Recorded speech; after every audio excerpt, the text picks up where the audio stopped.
Ini orang WA nanya-nanya apa Jackpreneur gitu kan. Bilang, men level lo kayaknya nggak butuh gabung gitu deh. Pertama kali kan coba kan, itu kayak puff gitu, kayak wah memang ada ya segini enak, produk makanan segini enak gitu. Itu kayak so inspiring sampai inget gitu. Kalau satu merek naik turun itu pasti kan.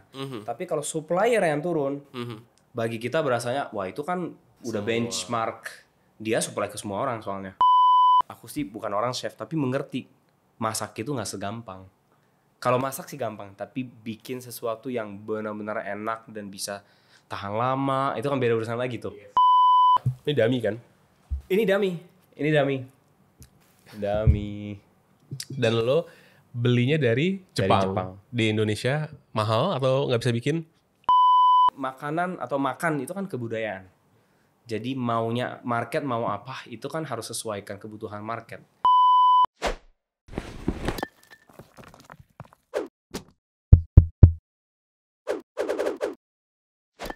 Now you are listening to The Spice Guy. Oke, guys, welcome back with me The Spice Guy. Hari ini kita kedatangan seorang pengusaha muda, ya kan? Karena dia ini dapat apa sih lo penghargaan ya namanya ya? Yang Forbes under 30. Forbes Under 30. Congratulations. And emang bener-bener ini orang pengusaha sejati ya.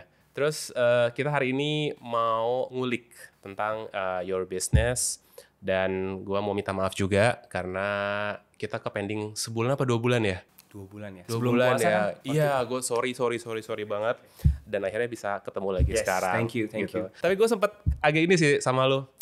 Kan lo seminggu yang lalu chatting gue ya? Di Iya, di grupnya Foodpreneur kan? Iya, ini orang WA nanya-nanya apa Jackpreneur gitu kan. Bilang, men level lo kayaknya nggak butuh gabung gitu deh. Enggak lah. Any channel, any knowledge kita perlu. Siapa tahu kan kapan-kapan perlu. Opportunity ya. Opportunity kan. Oke. Tapi iya benar harus tahu lah. Tapi lu sebenarnya di Dore by Letau tadi kita sempat spellingnya gue agak nih. Lu sendiri atau sama partner? Ada partnernya. Berapa orang gitu?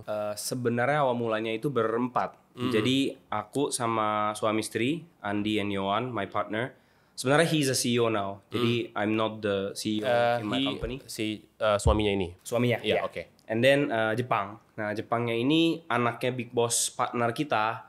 Itu sampai rela pindah ke Indonesia untuk mulai bisnis barangan. Oh, dia orang asli Jepang. Orang aslinya Jepang. Cuman dia udah balik ke Jepang. Dia udah ikut family business di sana. Tapi kita kan kerja sama perusahaan Jepang. Nah, ini Letao ini sebuah brand dari Jepang yang kita kerja sama lah. Jadi ini yang ownernya Letao deh intinya. Datang ke sini. Tapi Tapi kenapa ujung-ujungnya dia balik lagi? dia memang udah janji sama keluarga kali ya. Udah mau back to balik family lah. business. Karena di Jepang itu perusahaan salah satu terbesar di bidang kue oleh-oleh di Jepang. Si Letau ini Letao dan other brands juga. dan lain-lain ya. Pernah dengar brand namanya Tokyo Milk Cheese nggak? Cookies, ada gambar sapi.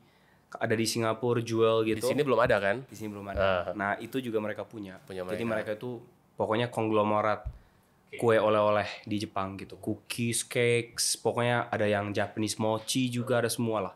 Historical company. Kalau yang apa tuh namanya? Chatoren atau apa ya? Chateauris. Iya, Yes. itu Jepang juga kan? Itu Jepang juga. Beda perusahaan tapi Nggak terlibat ya? nggak terlibat. Beda bisnis model sih sebenarnya. Bisnis model beda. Oke, bro, once again thank you udah mau datang ke sini. Thank you. Hopefully kita bisa squeeze as many yang kita bisa dari lo ilmunya. Siap. Terus kita sekarang saatnya gue mau coba ini dari tadi. Silakan. Terus kita sambil ngobrol aja kali ya. Iya. Smoothie-nya dapet banget ya. Tapi ini halal kan? Halal. Guys. Semua halal. Ini orang. Dore juga halal kok. Halal ya. Gue kaget ternyata dia ini half Japanese, Half Japanese, half Arab. half Arab Indonesia. Tapi mukanya menurut gue sih lebih kuat Arabnya sih. Lebih kuat Arab ya. Arab kan pasti lebih kuat lah. Bewok Kemana-mana kalau ada Arab itu lebih kayaknya 70% minimum Arab sih jadinya. Tapi bokap kok bisa ini sih nikah sama orang Jepang? Bokap dulu kuliah di Jepang, Jurusan apa tuh? tekstil. Jadi belajar tekstil di sana. Jadi bokap aku tuh dulu lumayan apa ya, free spirited lah ya, mungkin ya lebih nakal lah. Jadi kakeknya itu lu belajar apa namanya disiplin di Jepang itu dikirim ke Jepang. Nah, di Jepang itu ada my hometown, kampung itu Nagano. Nagano itu kota kayak Bandung lah ya. 150 kilo dari Tokyo. Itu kota terkenal ini, winter skiing dan lain-lain. Jadi dulu tahun 98 ada Olimpiade di sana, Winter Olympic Games. Nah, bokap aku dulu belajar di sana. Ketemulah my mom gitu. Dan lahirlah lu ya. Benar. Tapi lu nggak nikah sama orang Jepang? Orang Indonesia. Orang Indonesia. Guys, ini beneran. Ini enak banget. Nama brandnya apa? La Paella tulisannya, tapi Paella. sebutinnya La Paella. Gue termasuk laki ya, karena dibawain langsung sama ownernya. Ini lo belum ada di GoFood gitu ya? Kita nggak ada offline shop, jadi dulu pas pandemi mulai brand ini sama istri, kebetulan kita berdua suka banget sama makanan Spanyol. Dan di Indonesia itu semua makanan paella itu apa ya, gak ada buat delivery lah.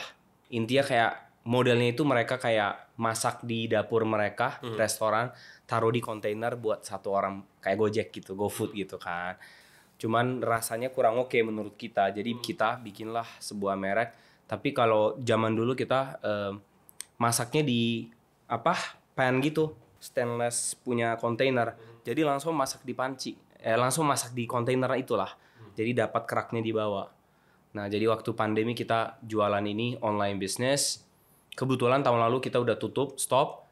Tapi kita ikut di acara Bright Spot Bazaar. Lagi ada sekarang? Kebetulan hari ini lagi second day nih, hari ini. Hari pertama sebenarnya. Berapa hari sih dia? Sampai minggu depan ya, 2 minggu. 2 minggu. 2 minggu. Kamis. Tapi kayaknya ini launching video ini di-upload. Udah lewat. Sorry. Next time. Jadi ditunggu ya. Tapi gue kalau ketemu makanan enak, itu tuh kayak gue nggak bisa bohong gitu loh. Iya. Guys, sumpah guys, ini 11/10 menurut gue. Thank you. No BS ya. Ini beneran enak, serius. Iya.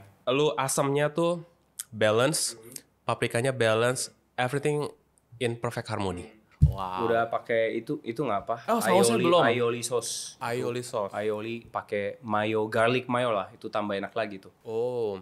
Kok mirip ini ya? Tartar ya? Mirip. Kalau aioli itu sebenarnya mayones sama garlic rasanya. Garlic mayones lah. Asamnya dapat dari mana dia? Asapnya dari cara masak. Sorry, asam. Asamnya dari lemon. Oh, ini pakai kita lemon. mayones juga kan, mayones kan pakai vinegar kan. Gue tuh pengen banget beli ini. Iya. Gue tuh di Australia. Cuman setelah gue melihat mengantri, habis. Sebel banget deh. Ya biasanya di bazar-bazar sih di Australia, UK gitu. Kalau ada weekend bazar gitu kan, ada yang panci gede tuh. Iya. Masaknya. Tapi lu benchmark lu, maksudnya tahu bikin ini seenak ini tuh dari mana? Maksudnya pernah ke Spain atau gimana? Pernah ke Spain, of course. Sebenarnya kita berdua honeymoon aja ke Spain. Cuman di sana kita makan paella sebenarnya berasa, kita punya lebih enak ya gitu. Karena semua makanan itu kan kebudayaan. Kebudayaan yang bikin lidah kita itu kan dari apa yang kita makan dari kecil kan. Orang Indonesia memang suka yang gurih, makanan kayak rasa bawang, onions, garlic, itu kan kuat banget gitu. Kalau di Spain itu nggak pakai onions yang segitu kuat gitu. Simple, nasi, saffron kan, paella itu uniqueness-nya itu di saffron spices kan. Bagi kita orang Indonesia ke sana makan agak kurang ya gitu. Teksturnya enak, bahan bakunya enak, pasti enak, tapi feels like harus adjust. Makanya ini sebenarnya kita adjusted sih buat orang Indonesia. Gue kebetulan memang bikin bumbunya paella. Ketika gue coba banyak resep, gue akuin dan gue tes ya, ini yang the bestnya sih, ini sih gue akuin. Tapi gue gak mungkin minta resep dari dulu ya. It's a secret pastinya. Tapi aku aja gak tahu, my wife yang tahu. Iya, tapi at least gue bisa dapat inspirasi lah. Oh, kayaknya dari sini gue bisa nge-tweak sesuatu nih kayak gitu. Iya. Congrats buat thank you bisnisnya ini. Terus lu kalau kita nanti akan pause di sini karena bazar tuh menarik ya untuk dibahas ya, kayak kenapa lu mau ikut Bright Spot itu kan, and any other bazar kayak gitu. Nah, kita balik lagi ke si Dore nih. Siap. Kenapa lu harus ambil lisensi dari si Letaunya ini? Kenapa lu nggak ya udah Dore aja gitu? Aku dari dulu kecil bolak-balik Jepang Indonesia, berasa Indonesia itu punya sesuatu. Ya, lihat spices banyak banget dari Indonesia gitu kan. Tapi begitu ngomong sebuah produk yang memperkenalkan nama Indonesia, berasanya di Indonesia itu selalu kalah di packaging, kalah di branding, kalah di storytelling gitu. Zaman dulu 10 tahun yang lalu. Sekarang mungkin kopi barista champion orang Indonesia apa. Udah orang tahu lah, wah Indonesia kita itu bagus loh gitu. Tapi zaman dulu nggak ada. So that's my initial passion lah. Kenapa sih mau mendorongkan bisnis ini gitu. Kenapa kita harus kerjasama? Karena aku sendiri bukan chef, bukan orang yang masak, cuman ada ide. Secara branding marketing mungkin I'm more branding marketing person, tapi I needed someone to help me to bikin produk gitu. Nah pada saat itu dapat hokinya itu owner big bossnya lo tahu dari Jepang datang ke Indonesia. Itu janjian atau emang pas Kebetulan aja? Kebetulan aja. Jadi waktu itu awal mulanya mungkin connected to entrepreneurship. Benar-benar awal mulanya itu ngomong ke semua orang sih. I wanna make this, I wanna make this. Ngomong, pokoknya setiap orang ketemu meeting mau bikin oleh-oleh Indonesia. That was my kayak ini gitu. Muncullah big bossnya perusahaan ini. Ternyata mereka nomor 1 perusahaan di Jepang di bidang kue oleh-oleh. Mereka bikin cookies, cakes, dikenalin. Teruslah dibawa produk ini, this cheesecake. Pertama kali kan coba kan. Itu kayak gitu kayak wah memang ada ya segini enak produk makanan segini enak gitu. Itu kayak so inspiring sampai inget gitu. My business partner selalu cerita sampai dia itu sampai bangunin istri malam-malam. Jadi habis makan saking enaknya bawa pulang ke rumah udah jam 11 jam 12 malam bangunin istrinya, ini enak loh gitu. Terus istrinya disuapin lagi sambil tidur gitu kan.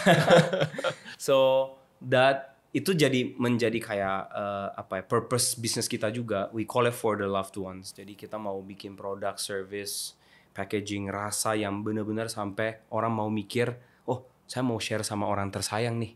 Itu jadi kayak passion dan purpose kita. Tapi kalau ditanyain kenapa kerjasama, ya simpelnya aku bukan orang masak, dapatlah partners sebuah perusahaan dan luckily mereka suka sama me and my business partner, jadi membantu kita lah gitu. Oke, jadi si Dore Bello Tau ini benar-benar hampir semua produk tuh di-develop sama mereka berarti ya? Sebenarnya yes and no. Jadi awalnya yes, datangi chef, minta dibantu. Tapi habis tahun 2 tahun, kita sendiri udah bikin tim R&D juga. Jadi hampir sekarang itu semua produk yang kita di sini, ide dasarnya ambil dari Jepang pasti. Oh ada kue apa kita belajar kan. Cuman tren dan rasa selera orang Indonesia kan beda. Betul. Contoh ini kan sekarang kita ada pistachio ya, Dubai pistachio lagi heboh-heboh. Kita juga bikinlah cheesecake ini tapi versi yang pakai pistachio sama ada kunafa di dalam. Ya itu di Jepang ada. Karena di Jepang itu nggak terlalu gila-gilaan tren lah. Gitu. So of course itu kita udah 90% kita yang dorongkan terus sih. Dari sisi marketing, dari sisi R&D purpose biar gimana naikin omset juga biar lebih laku gitu. Ini 10 tahun? Udah berapa tahun ini bisnis? 2018 lah. 18? Yes. Tapi pas pandemi itu malah naik ya rasanya. Orang pada di rumah mau masak. Pandemi naik, gue termasuk beruntung lah. Bisnis yang kan ada, setiap ada sesuatu kan ada yang ini, ada yang ini. Gitu. Pasti. Nah pandemi itu bagus. Anehnya justru pas Januari tahun ini, itu kayak one of the worst. Iya Januari itu nggak tahu kenapa. Semua sih kayaknya. Semua kan? Apa sih yang terjadi sebenarnya? Nggak tahu ya, aku nggak bisa sebutin nama. Tapi aku dengar satu supplier di toko kue yang salah satu yang terkenal itu katanya turun drastis gitu. Jadi ekonomi lah intinya. Karena bukan kalau satu merek naik turun itu pasti kan. Tapi kalau supplier yang turun, bagi kita berasanya wah itu kan udah benchmark. Dia supply ke semua orang soalnya. Iya kan. Nah itu udah benchmark ekonomi atau ya just perputaran duitnya kurang oke. Bener ya. Januari itu sih kita tuh kayak hampir kegoyang banget sih. That's kayak sama kita juga Januari, Februari, Maret ini kalau kita kan masih ada season lah, Christmas, Chinese New Year, Lebaran, itu momen-momen tertentu yang kita sebenarnya malah cuan di situ gitu kan. Tapi regular juga kita sebenarnya setiap bulan masih aman-aman aja tadinya. Tapi kemarin regulernya aja berasa ini bahaya ini kita kalau ini benar-benar bahaya gitu. Di Januari itu benar ya? Udah mulai setiap bulan lah tahun ini. Pokoknya Tahun ini agak turun karena ekonomi. I think so. Especially cafe business. Karena kan aku kan Dore sama ada cafe kan. Ada cafe sama Dore. Kafe tuh yang Pancake. pancake ya? Iya, ada Oke. pancake and co. Nah, pancake ini sejujurnya berat sekali gitu. Menurut lo apa sih kayak ketika lo bikin awal tuh kan lo buka berapa cabang sih? 16 ya? Apa 13 tuh? Sekarang Dore itu 14 mau 15. Kalau pancake itu 7. Tadinya 8. Ini berarti si Letau nih datang dia kayak ngasih semua resep plus ngajarin, atau dia ada premix yang dia tuh jual, dia nggak mau Enggak. buka atau gimana? Enggak. Di open semua? Open semua. Wow. Open semua. Sampai sebenarnya lo tahu ini mereka kalau di YouTube ya ada video how to cook the cheesecake gitu. Terima kasih untuk Kairo Food yang sudah mensponsori podcast kali ini. Kairo Food menyediakan berbagai macam bumbu dan rempah internasional dan sudah dipercaya oleh banyak hotel dan juga restoran di Indonesia. Nah, kabar baik untuk kalian para pengusaha kuliner maupun chef yang membutuhkan bumbu dan rempah berkualitas. Kalian bisa mendapatkan sampel bumbu dan rempah secara gratis hanya dengan mengklik link yang ada di deskripsi. Nanti Kairo Food akan mengirimkan sampel tersebut untuk usaha Anda. Nah, sekarang kita lanjut lagi yuk dengerin obrolan yang seru ini. Biasa, copycat gitu kan. Enggak, mereka yang bikin. Oh, videonya. merekanya? Mereka yang bikin. Oke. Saking pede dan mereka juga tahu namanya kue, namanya makanan, semua orang bisa kok mau bikin bisa aja, gampang. Cheesecake ini mau bisa silakan bisa gitu. Intinya cookies mau silakan gitu. Tapi kenyataannya kan orang milih bukan dari rasa, dari nama, dari lokasi, dari toko service. F&B itu kan holistik lah ya, semua harus dimikirkan gitu. Oh, gitu ya. Gitu. Dan berarti kerjasamanya ini kalau gitu mereka udah ngajarin, habis itu udah dong lepas kalau kayak gitu. Kita tetap dibantu. Jadi setiap tahun, baru kebetulan aku minggu lalu ke sana juga belajar dari mereka. Ada conference juga ada. Dan setiap tahun aku ajak si chefnya mereka datang bantu-bantu lah beberapa. Cek apa yang Tapi harus resipi dibenerin. itu dikirim kok. Resipi mau gini-gini dikirim juga. And kalau bahan-bahan yang kayak nggak ada di sini gimana? Nah itu kan harus pintar-pintar kita adjust. Makanya kita ujung-ujungnya resipi minta pun kita harus bikin dari ulang, dari nol lagi. Bukan nol lah, I would say dari 50% lah gitu. Karena tepungnya beda, gulanya beda. Gula itu kalau beda jenis kan beda rasa manisnya. Ada yang lebih manis di awal, ada yang lebih satu, macam-macam lah. Aku sih bukan orang chef, tapi mengerti masak itu nggak segampang. Kalau masak sih gampang, tapi bikin sesuatu yang benar-benar enak dan bisa tahan lama, itu kan beda urusan lagi tuh. Yes. Shelf life gitu kan. Packaging juga pengaruh kan kalau shelf life. Jadi kita harus adjust dan internally kita udah build tim juga. Gitu. Menurut lo worth it nggak untuk apa yang lo lakukan ketika misalkan gini, lo ada brand yang lo suka, yaudah kita kerjasama dan lain-lain. Kan itu kan maksudnya gini, yang lo keluarkan kan tidak semurah pasti kan biayanya. Pasti. Itu worth it nggak in term of brand and produk? Susah jawab ya. Let's say gitu Iya, ya. iya, Let's say kayak, oh gue udah keluarin sekian M untuk Nah. untuk itu semua. Udah balik belum misalkan? Sejujurnya kalau zaman sekarang, kalau bener-bener niat mau turun tangan, bisa sendiri juga bisa kalau mau. Cuman the brand equity contoh. Ya yang paling gampang merek-merek kayak teh gitu ya, yang dari international brands. Mau bikin yang seenak bisa. Nggak bilang gampang tapi bisa. Tapi the equity of the brand. Kenapa orang mau brand itu? Itu kan dari zero tuh butuh waktu gitu. So hokinya atau ya I wouldn't say hoki kali ya, tapi awal-awal bisnis aku nggak terlalu mengerti berapa lama memakan waktu untuk Balik. bangun sebuah brand. Jadi kita nekat aja. Jadi Dore nggak ada di mana-mana. Dore kita yang bikin. Tapi diizinkan sama Letau dari Jepang. Kita nggak mau dari awal pakai nama Letau as a brand. Karena we know Letau zaman dulu orang Indonesia nggak tahu. Dua, kita maunya locally produce. Kita mau produksi di Indonesia. Biar kita flexible. Christmas mau bikin rasa Christmas. Lebaran kan di Jepang nggak ada Lebaran. Nggak ada orang Muslim di sana, jarang kan. Jadi kita mau bikin rasa kurma gitu. Kan di Jepang nggak ada. Tapi kalau pakai Letau kan Nggak mereka boleh ya? belum tentu boleh itu. Makanya kita diizinkan semua hal ini, packaging, branding, social media semua kita bikin sendiri kok. Terserah ya. Awalnya memang kayak ada tektokan sih, tapi lama-lama mereka trust ke kita. Malah mereka belajar dari kita. cara social media dan lain-lain. Iya ya benar ya, Lebaran, terus Chinese New Year Chinese New Year. itu kan celebration khususnya di Indonesia. apalagi ya, Ya, Indonesia, China. Valentine internasional lah ya. Valentine internasional. Mungkin kayak Waisak atau Nah, Waisak kita belum pernah bikin produk ya. Cuman ya intinya seperti gitulah. Intinya tanggal-tanggal tertentu atau liburan tertentu 17-an mau bikin iya. rasa Indonesia. Ya itu kan urusan Indonesia gitu kan. Jadi kita waktu itu pernah 17-an kerja sama petani kopi petani Indonesia bikin cafe latte cheesecake.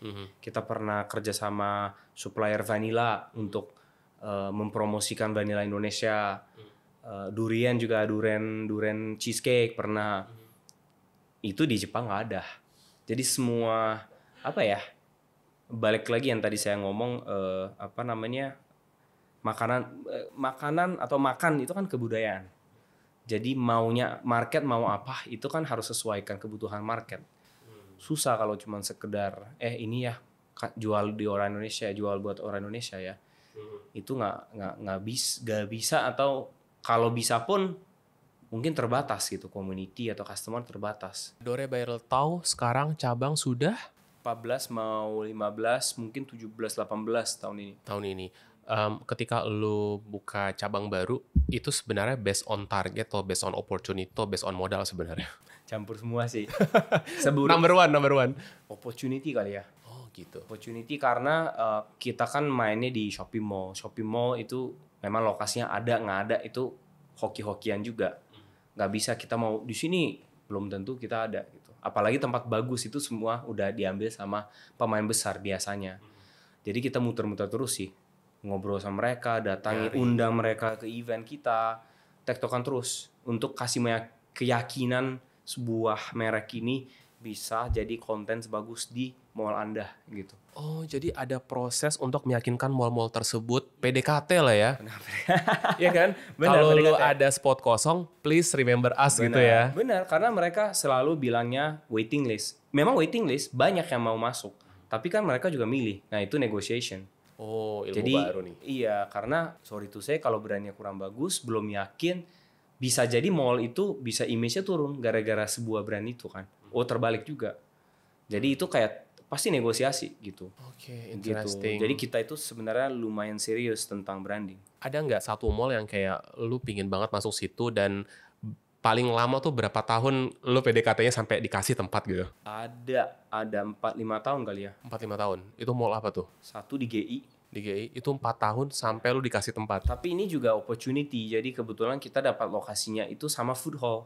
Kita nggak tektokan sama GI. Sama Grand Indonesia kita kebetulan kalau liatin orang GI ya minta lokasi sih, selalu minta lokasi, tapi belum sempat.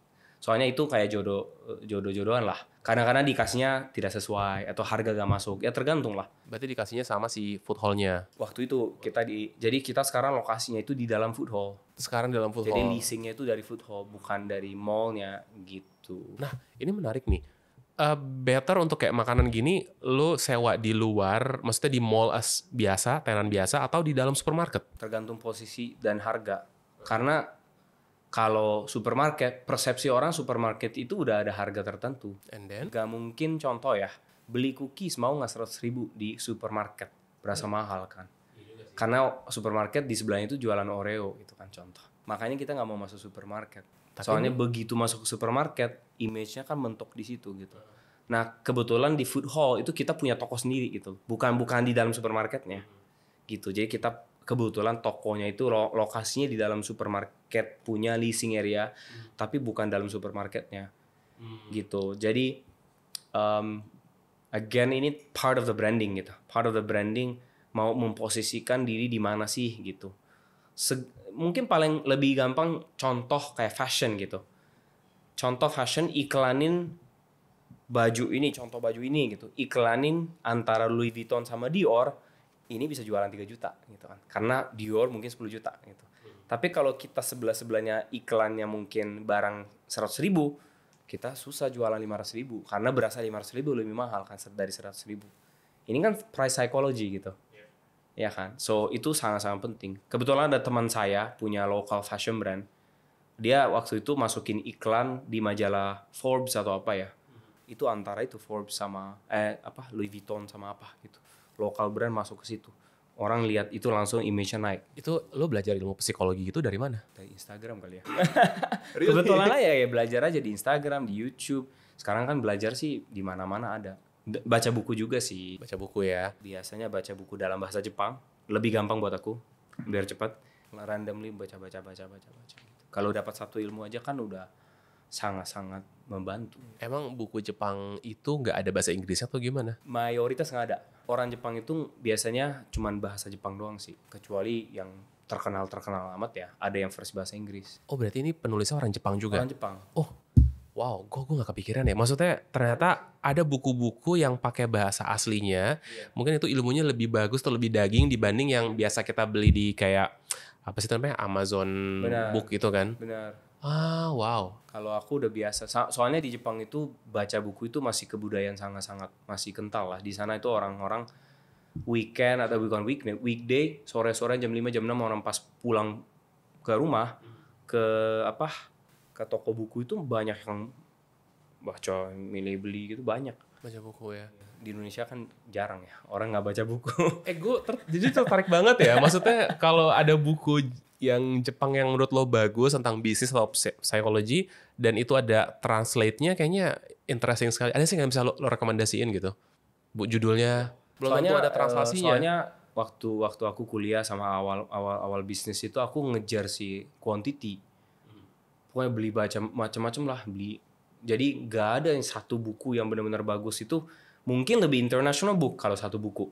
Kayak 7 kebiasaan. Habits of Highly Effective People. Itu kan kayak terkenal secara ya itu udah legendary book lah. Rich Dad Poor Dad dan lain-lain. Nah, Robert Kiyosaki gitu kan. Tapi yang ilmu yang practical business ilmu itu mungkin banyak dari buku-buku yang nggak terlalu ada nama. Iya, itu yang gue menarik karena men kayak ini bahasa Jepang, ini kayaknya ilmunya beda nih gitu.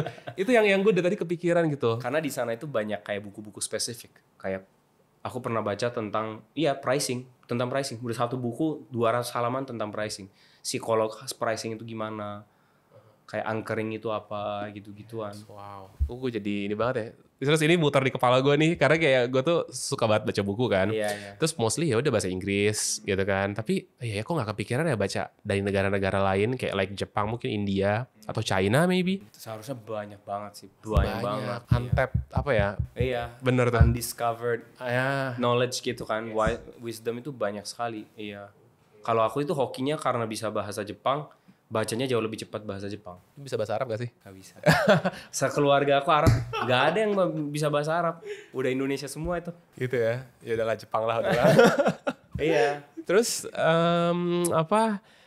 selain si apa namanya Dore Bello tahun ini lo ada bisnis apa lagi? Jadi di grupnya Dore kita nama grupnya Omiyage. Omiyage itu namanya oleh-oleh in Japanese. Omiyage artinya oleh-oleh. Benar. Oleh-oleh ini ya dengan tujuan maunya kayak gifting company, special moment itu yang tujuannya. Kita ada Dore sama ada namanya The Pancake & Co.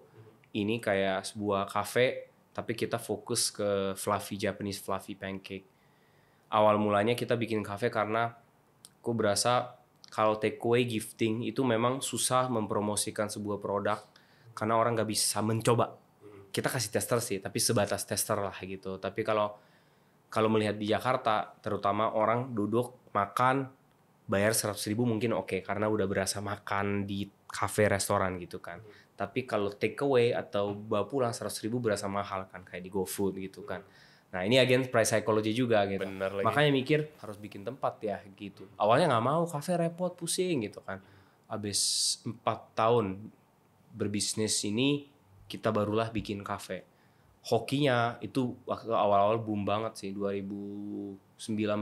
Ini Pancake & Co tuh yang ada di ini nggak sih Senayan City? Ada nggak? Nggak ada. Nggak ada Kita ya? adanya di Plaza Senayan. Jadi awal mulanya itu kita buka di Seberangnya Plaza ya? Senayan. Seberangnya Plaza Senayan, Grand Indonesia.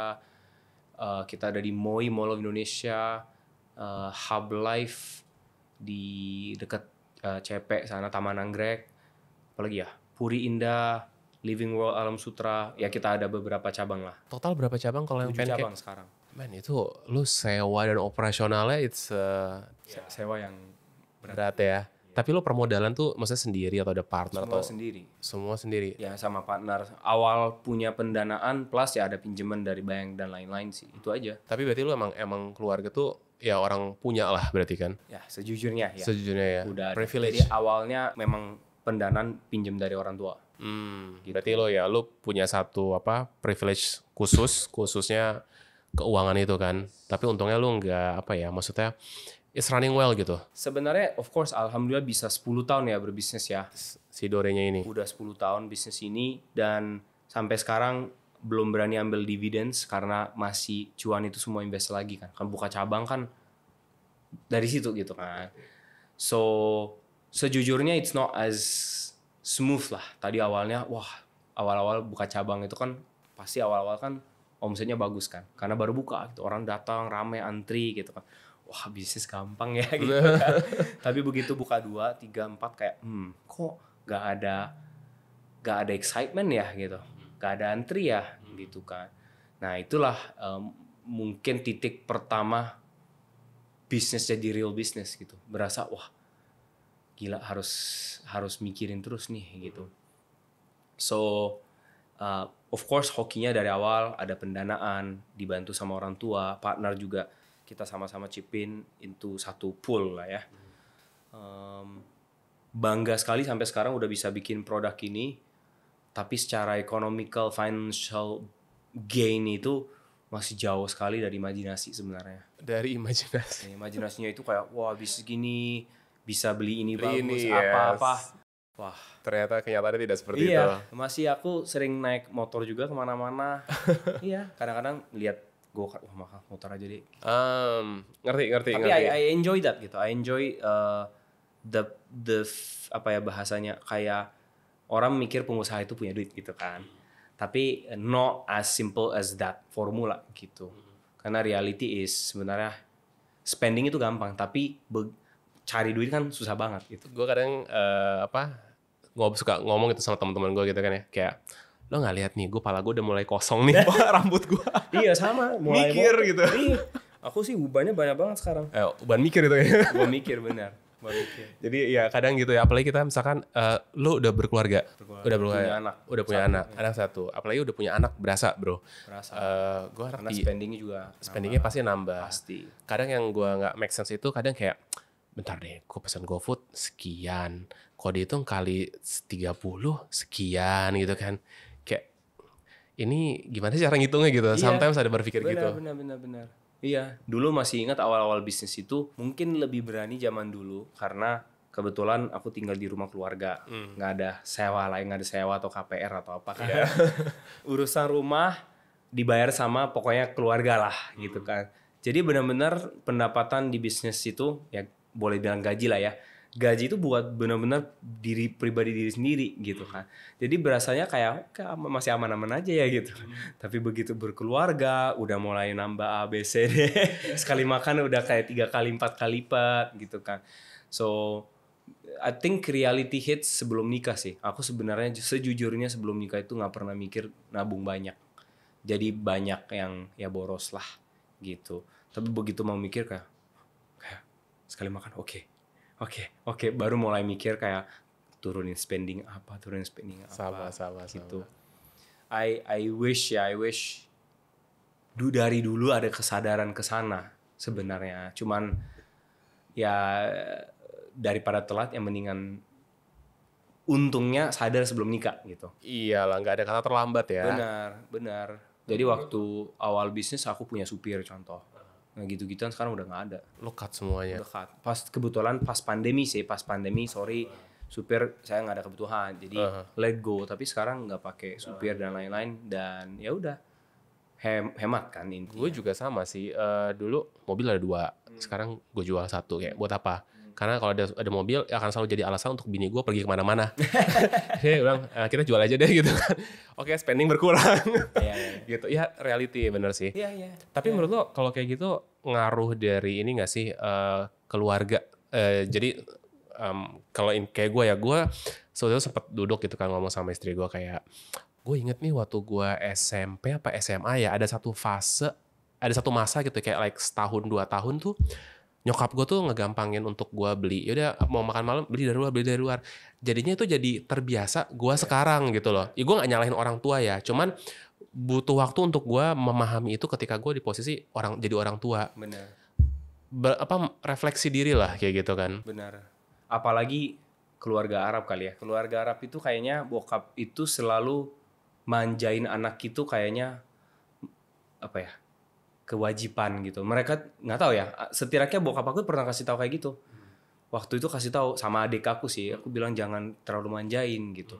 Tapi bokapnya bilang ya keluarga Arab itu seperti gitu gitu. Tapi aku bilangnya tapi itu nyusahin si anaknya. Karena dia gak bakal susah nanti. Siapa tahu nanti nikah sama orang yang gak terlalu punya gitu kan. Gimana hidupnya tiba-tiba tadinya bisa salon sekali mahal. Kalau nggak bisa jadi berasa quality of hidup turun gitu kan. Tapi di situ sebenarnya kalau itu jadi acuan hidup quality, dan itu cuman rugi doang gitu loh. Padahal it's nothing to do with level of quality of life gitu kan. Gitu. Nah, hokinya aku mungkin ada sisi Jepangnya. Kalau aku mamanya Jepang gak terlalu apa ya. Spending more doesn't mean better life gitu. Kalau Jepang itu mikirnya kayak gitulah. Jadi aku pada saat aku memikirkan turun kos hidupnya gimana nggak stres sama sekali sih. Ya udah logika aja. Kayak biaya HP tadinya kayak paketnya ini turunin semua turun. Tempat potong rambut turun. Sekarang udah oke aja kayak I don't even think about going back to how much I used to spend gitu. Ya itu ya alhamdulillah aku sih fleksibel aja gitu. Apalagi mungkin lo kan usaha nggak sendiri ya, ada partner juga kan. Artinya nggak 100% itu duit yang didapetin dari perusahaan buat lo juga kan. Benar. Itu pasti ada sih. Kita tetap lumayan saving banyak sih untuk bisnis. Pokoknya logikanya simpel aja. Untung 100 contoh, itu harus jual 500 kalau 20% profit ya. Jual 500. Ya sebenarnya rupiah aja deh. 1 juta. Kalau cuan itu kan harus jual 5 sampai 10 lah. Cari jual 10 itu kan susah banget, gak gampang gitu. Gak gampang ya. It's crazy gitu kan. Jadi ya udah daripada spend satu gampang gitu, ya mikir dulu, wah cari income revenue 10 bisa nggak ya? Kalau berasa berat, then don't even spend gitu. Gitu. Makanya sampai sekarang kita internally beli barang ya, kayak packagingnya apa, beli pensil lah, lumayan aku involved. Aku masih lihat, ada budgeting pasti ada. Tapi even ada budget pun, aku kayak cek di Tokopedia berapa ya gitu.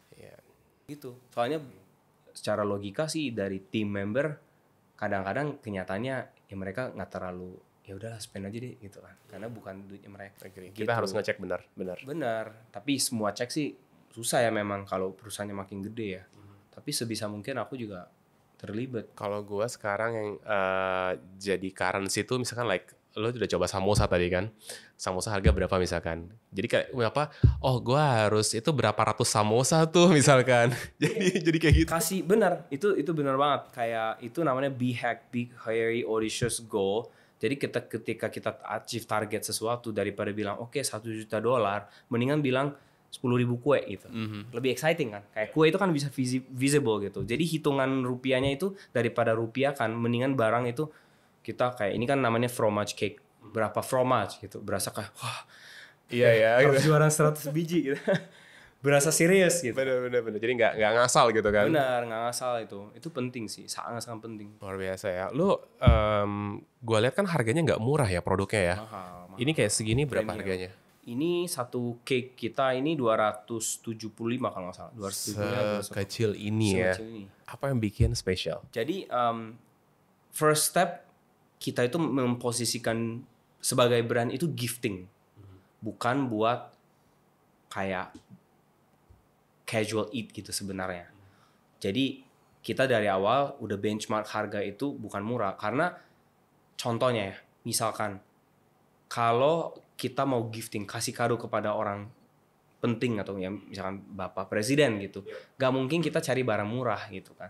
Makanya kita mau jadi posisikan diri itu di situ, malah harga gak murah itu menjadi value gitu loh. Berarti kayak kalau mau ngasih menteri, ngasih bos, pejabat kita dan lain-lain. Klien-klien kayak seperti gitu, pengusaha, companies, kita tuh banyak deal sama bank, asuransi, kerjasama buat kirim ke nasabah. Karena ini penting itu. Harga murah malah mereka nggak mau gitu. Karena persepsinya kayak jelek kan. Setuju. Iya, tapi sisi lainnya kita harus jaga quality itu lumayan serius sih. Kayak harus tulisannya bagus, pakai gold, pakai ini itu semua dari branding kita yang dari dulu selalu ngejar gitu. Harus dipikirin semuanya ya. Gitu. Cuman ya bagusnya mungkin ketika contoh ini sekarang bahan baku harga semua naik. Kita nggak terlalu goyang, iya, karena masih bisa ada naikin spare. harga. Iya. Dan even kalau lo nggak naikin masih ada spare-nya kan? Nggak ada. Nggak juga. Nggak. Jadi lo harus ngikutin naik juga. Sama. Kita kan harga kita jual itu cost-nya itu di belakangan sama kok. Maksudnya FMB standar kan 30%, 35%, kita semua 35%. Segituan juga. Iya. Terus oke lah, tadi kan ngomongin persepsi, branding dan lain-lain. Kalau untuk bahan bakunya sendiri, ini tadi apa sebutnya kok bromance sih? Gua kenapa jadi gitu? Apa namanya ini kejunya? Fromage itu artinya cheese bahasa Perancis. Oke, tapi kan general cheese kan, nggak ada specific type gitu kan? Kita kalau ini jadi cheesecake specialty-nya itu ada 2 layer lah. Di bawahnya itu ada sponge layer kan tipis gitu. Di bawahnya itu ada baked cream cheese. Jadi cream cheese dibakar, di cook lah ya. Di dalamnya. Atasnya itu ada mascarpone cheese tapi itu dari masak. Jadi kayak lebih ke rare cheese gitu. Jadi kombinasi kayak softness, creaminess di atas sama cheesiness di bawah itu yang bikin enak. Dan ini produk di Jepang 1 tahun bisa 700 pieces jualnya. Lebih kali. 1 tahun. 1 hari bisa 10.000 piece ini produksi mereka. Yang si letaunya ini di semua outlet. Dari pabriknya. Jadi di toko itu kan cuma jualan ya. Iya. Ini bikinnya itu di pabrik itu bisa 10.000 piece ini. 10.000 piece tuh di Jepang every day. Every day. Nah, kalau di Dore sendiri Jauh lebih kecil ya. jauh lebih kecil. Jauh lebih kecil. Kita bisa berapa ratus sih 1 hari kalau mau ya. Tapi biasanya 1 bulan jualannya berapa ya? Mungkin ribuan kali ya. Ribuan. Tapi mix kan, nggak cuma this type only. Mix. Kalau kita mix, nah kita itu sebenarnya evolution of our brand. Kita itu awal-awal 6 bulan pertama itu cuma jualan cheesecake 1 ini doang. Ini doang. Oh ya. Kita soalnya percaya kalau jadi nomor 1 cheesecake di Jakarta, orang bakal tahu nama kita. Keluarin cookies, cheesecake yang lain, pistachio, birthday cakes, apa orang beli. Karena udah tahu, oh cheesecake malah enak gitu kan. Itu strategi di awal. Oke. Tapi kenyataannya ya orang Jakarta kan nggak ada turis. Jadi kita harus memuaskan pertama kali beli cheesecake, tapi second time, third time, fourth time ini apa? Kan? Itulah kita muncullah produk lain gitu loh. Jadi kita sekarang evolutionnya itu udah lari banyak ke birthday cake sih. Kebutuhan yang jelas itu adalah kue ulang tahun. Tapi tetap kue yang paling favorit si cheesecake ini. Gue ada satu cerita tadi ya, sebelum kita mulai 1 jam sebelum lu datang lah ya. Gue sambil tiduran rebahan, gue lihat ini, terus istri gue nanya gitu kan, kamu hari ini ada podcast? Iya. Siapa bintang tamunya? Ini Dore by Letau. Serius? Itu kan kesukaan aku gitu kan. Kapan pernah ngasih ke gue? Lu berarti beli sendiri kan. Berarti pokoknya kasih tahu, aku suka banget sama brand itu gitu. Serius. You have a nice wife. Iya ya. Cuman Istrinya itu gue gak dibagi-bagi. Gak dikasih ya? Alasannya gitu. Oh dia bilang gini, itu soalnya mahal. Jadi gue kalau beli pakai slice kan, lo ada slice-nya kan gitu kan. Emang semahal apa sih gitu kan? Kayaknya berapa ratus ribu deh gitu kan ya. Pantesan lo beli 1 slice ya. Iya sih, iya. Memang tapi in general makanan manis itu 80-90% cewek sih. Cewek ya? Dunianya iya. Soalnya cowok cakes nggak terlalu, branding juga nggak terlalu ini. Iya Social ya. media juga kita 80% followernya cewek. Cewek ya. Nah, gue penasaran daripada gue cuma dengar dari cerita istri gue doang, gue cobain langsung depan orang ya. Emang Dikasih kesempatan. seenak apa sih gitu ya? Ini slice pakai pisau berarti ya? Sorry. Boleh. Kalau mau rapi mungkin di kayak slice Gimana? kayak biasa. Yang segitiga gitu Iya. kan? Bismillahirrahmanirrahim. Oh beda guys, kue mahal motongnya juga beda. Ini pertama kali coba ini itu kayak benar-benar kayak berasa, Gitu ya. Oke, kita coba. sesimpel gini bisa enak. Wow, putih banget. Putih banget. Sebenarnya simple, ini sangat-sangat simple. Ini putih banget begini tuh. Karena cheese kita pakai itu bukan cheese yang kayak cheese asing ya. Cheese yang fresh cheese kayak mascarpone, cream cheese. Itu kan lebih putih, lebih milky lah dibandingkan sama cheese yang Wanginya, asin gitu. wanginya aja udah cheese banget ya. Oke guys, kita mau cobain nama apa kuenya tadi? Fromage cake dari Dore by Letao. Depan foundernya langsung. Bismillahirrahmanirrahim. Aku deg-degan nih. Oh, ekspresi biasanya nggak bohong ya. Kita coba guys. Bismillahirrahmanirrahim.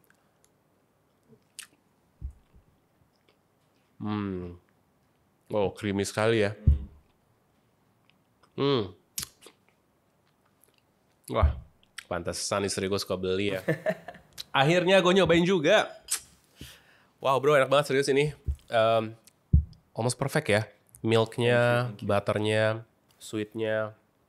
Apa ya sebutnya kalau ini fluffy atau softness-nya ya? Fluffy kali ya boleh dibilang ya. Fluffy-nya ya. Kayak milky sama fluffiness-nya itu pas gitu ya. Iya, balance gitu. Kayak emang kayak gue mengerti sekarang lidah lo tuh condong kemana gitu. Kayak lo tuh pinginnya everything kayak in perfect harmony. Karena gue tadi kan nyobain si ininya, kayak semuanya balance, nggak ada satu kecondongan kemana gitu rasanya. Gitu. Iya, karena salah satu yang part of pekerjaan gue adalah ketika gue ketemu klien, mereka kan mau develop bumbu ya. Yang pertama kali harus gue tahu tuh personal taste-nya kemana gitu. Itu yang gue harus pelajarin dulu. Iya, benar, karena makanan itu ya selera orang beda-beda ya. Nggak bisa bilang apa yang paling enak gitu sebenarnya. Tapi emang ada sih kayak rasa-rasa yang basic, tapi itu semua orang suka gitu. Sometimes nggak perlu yang gimana-gimana gitu. Benar. Kan. Nah, salah satunya cheesecake. Sebenarnya cheesecake itu kenapa awal-awal berani bikin cake selebay dalamnya, kalau ada packaging ada packaging kayak kayu gitu. Kita itu kayak imitasi cheese box kalau di Perancis gitu kan, mereka taruh camembert cheese gitu kan di dalam box kayu kan. Kayu beneran atau karton? Kayaknya iya, sebagian liningnya itu kayu. Biasanya ada stiker di sini. Iya, ini mau imitasi kejunya. Benar, nah ini di dalam ini. Makanya kayak buat kado gitu kan. Kayak kayu loh ini. Iya. Beneran kayu Benar. jangan. Liningnya ini kayu dalamnya. Guys, ini beneran kayu ini. Kayak triplek tipis tapi yang kokoh gitu. Tapi dilaminasi kali ya kayaknya ya. Laminasi, ini kan ada laminasinya. Ini di Indonesia bikin kayak gini. Indonesia. Iya, malah dia ekspor ke Jepang. Sekarang. Kita menemukan, iya. Kita pernah lihat, aku pernah lihat di Jepang kayak sebuah toko rasanya pakai dari mereka. Ini bener bau kayu. Iya sih. Iya, bau kayu. Ada apa sih namanya? Kalau kayu itu kan butuh lem ya. Iya, lem kayu bener. Makanya kita awal-awal bikin cheesecake ini dengan packaging ini kan orang lihat, wah kayak spesial nih. Apalagi orang yang menghargai ini ya, rasa ya. Gue tuh dulu kemana ya? Ke Bali ya. Itu gue cobain gelato yang dia tuh cuman vanilla beans. Itu kayak, oh ternyata yang simple-simple lebih enak ya daripada yang aneh-aneh gitu. Iya. Jadi dari situ tuh gue mulai kayak gue suka yang simple-simple gitu. Boleh, sorry, gue simpan lagi. Oke, iya guys, beneran ini kokoh ya. Iya. Jadi waktu awal mulai bisnis, I did the research juga sih, kayak cheesecake itu orang Indonesia suka nggak ya gitu. Dan nyatanya ya orang Indonesia suka cheesecake sih. Soalnya Iyalah. kemana-mana kayak Starbucks lah apa pasti ada cheesecake kan. Pasti jadi ada itu udah membuktikan toko besar aja one of the best seller itu biasanya chocolate cake sama cheesecake gitu. Makanya kita bikin ini kayak lumayan yakin lah. Kayak lo ini banget sih ya, passionate banget sama Japanese dessert ya kayaknya ya. Sebenarnya passionate-nya Jepang Indonesia. Urusan Jepang Indonesia itu selalu passionate. Iya, karena Aku bukan orang masak kan. Jadi tetap aku belajar ya, suka belajar, go deep inside something. Tapi kayak anything urusan Jepang Indonesia itu my passion, karena aku berasa itulah yang sisi yang orang lain nggak bisa apa ya compete sama aku gitu. Ya kemana-mana di dunia apa aja urusan Jepang Indonesia itu begitu aku muncul, orang lumayan respect ke aku karena ya memang kayak gini orangnya. Orang Jepang Indonesia gitu kan. Dan selalu aku memposisikan kalau di Indonesia ngomong banyak tentang Jepang. Kalau di Jepang ngomong banyak tentang Indonesia. Jadi mereka kayak berasa, oh this guy knows something gitu. Itu strateginya sih. Tapi kalau gue misalkan gue ke Arab ya, gue tuh sengaja pura-pura nggak bisa bahasa Arab.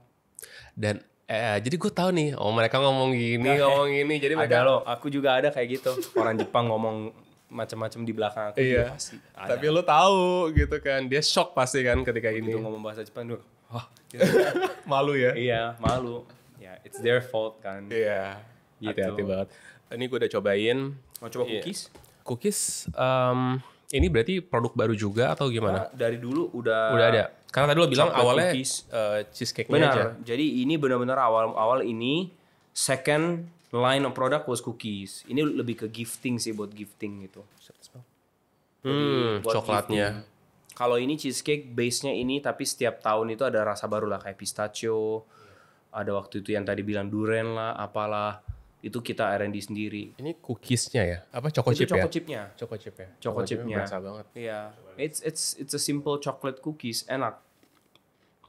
Agree. Lebih ke crunchy, bukan kayak fudgy one ya. Sekarang kan cookies ada yang lebih banyak fudgy gitu kan. Tapi kalau buat gifting nggak cocok buat fudgy. Coklatnya nggak yang pahit. Nggak. Dark chocolate nggak terlalu manis, tapi bukan model yang super pahit. Ini balance sih semuanya. Ya bisnis makanan itu susahnya di situ ya. Nggak bisa bikin semua orang super happy gitu. Iya kan?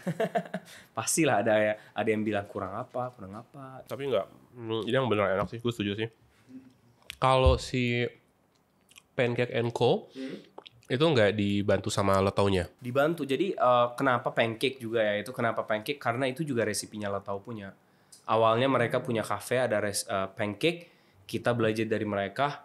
Kita bikinlah sebuah merek dari pancake recipe itu. Tapi di tempat kita itu ada makanan juga. Ada curry rice, omurice, makanan Jepang kayak Western Japanese food gitu ada. Itu kalau makanan gitu di-develop sama mereka juga atau enggak? Kita bikin Punya sendiri. tim? Lucunya awal mulanya itu aku dapat istri dari situ. Dapat apa? Dapat istri Dari situ. dari situ. Jadi istri aku itu chef kan. Dia yang bantuin develop makanan buat cafe kita. Gara-gara itu ya mulai pacaran jadi Jadi tuh dia tadinya karyawan dulu. bukan karyawan, kayak dia food consultant lah. Tapi- Jadi orang luar yang mau bantuin dinikahin. develop menu gitu. Interesting ya. It's a wise menurut gua. Lo untung jadinya dan emang ya pasti kan cinta kan nomor satu iya. kan sebelum Of course. everything. Of course. Kayak gue mulai kebayang sih karena bukan cinta lokasi ya, pasti ada ini gak sih, jujur-jujur deh. Kalau kita tuh pengusaha sometimes gitu, ini obrolan gue sama yang lain juga sih. Sometimes tuh kita kalau ngeliat si ini nih potensinya tuh kayaknya kalau dia bisa ngisi satu kekosongan di bisnis kita tuh kayak bakal jadi bagus deh. Lu sempat ada kepikiran gitu gak sih waktu dulu PDKT sama dia? Kalau aku sebenarnya awalnya sih nggak terlalu memikirkan itu ya, cuman antara founder kita bercanda sih, kalau Rick ini jadi serius jadian, kayak she will be very great help for our business. Nah, itu bener kan, ada kan? Ada karena kita itu sebenarnya business founder, aku sama partners kita bukan orang dapur. Kita semua orang lebih ke depan lah, marketing. Aku sih suka branding marketing. My partner juga background lebih sales gitu kan. So bukan orang dapur. Jadi kita kalau ada orang yang dapur yang benar-benar mengerti quality, mengerti R&D proses dan lain-lain, itu magical help gitu. Waktu itu istri aku itu pernah bikin healthy catering. Dia itu tanpa masak bisa bikin resipi. Kayak perfect pitch gitu loh. Maksudnya kayak dia bayangin rasa ini nitip ke tim yang di lapangan bisa masak, jadilah udah. Itu kan kayak crazy gitu. Bagi aku sih nggak mengerti. Kalau aku sih harus lihat resipi, takarnya kayak benar dulu, baru kayak yakin gitu. Ya ada special skill sih menurut aku ya. Sometimes apa ya, kebentuk dengan seiring waktu juga itu terlatih kan. Ya laki lah, beruntung lah. Beruntung makan enak di rumah soalnya. Tiap hari dimasak. Gak setiap hari, tapi kita sih lumayan serius tentang makanan. Serius ya. Apa sih challenge-nya berbisnis khususnya di mall ya, ketika lu punya outlet? Karena yang Dore sama Pancake itu kan agak beda ya. Yang satu cafe, orang dine in bisa makan, sedangkan si Dore ini kan take away jatuhnya ya. Apa jangan ada kafenya untuk Dore? Enggak kan? Enggak ada sitting place kan. Jadi emang take away aja kan. Challenge-nya apa sih masing-masing? Masing-masing ya mungkin the biggest risk atau challenge itu ya biaya sih. Soalnya definitely jauh lebih mahal dibandingkan sama di luar mall. Sewa. Sewa itu mahal. Satu, kedua sewa bakal naik. Belum tentu omset naik. Karena sewa itu kan secara kontrak udah tiap tahun mereka oke, inflasi sekian naikin kayak gini. Revenue belum tentu naik loh gitu. Gitu. Itu yang sejujurnya sangat-sangat takut dan selalu jadi challenge lah ya. Makanya lama-lama lihat-lihat pemain di mall itu memang perusahaan yang lumayan financially kuat gitu. Udah conglomerates lah, bisnis yang udah lama, cabangnya banyak. Karena mereka bisa nego kan. Merek A, B, C, D langsung masuk ke mall kan bisa nego kan pasti. So itu yang biggest challenge. Dan saya tahu seringkali mall itu lumayan dapat profit banyak itu dari pemain baru yang nggak tahu costingannya. Karena orang-orang nggak tahu kan, wah dapat dari mall ini mau langsung hajar. Setahun 2 tahun tutup karena nggak tahan. Mereka nggak tahu Costing structure P&L-nya mereka nggak tahu. ini maksudnya emang secara bisnisnya atau lebih ke karena pemain baru biaya sewanya dimahalin. Mungkin dua-duanya. Dua-duanya. Karena mall juga kan negosiasi. Kita juga sebagai pemain negosiasi pasti. Tapi awal pasti mahal. Tapi kalau nggak berani nego, itu kan jadi berat juga gitu loh. Tapi yang win-win ya, bukan satu sisi gitu loh. Tapi kalau kita sebagai brand udah ada 2 brand, 3 brand, 4 brand, jauh lebih gampang nego kan. Dibandingkan sama baru mulai gitu kan.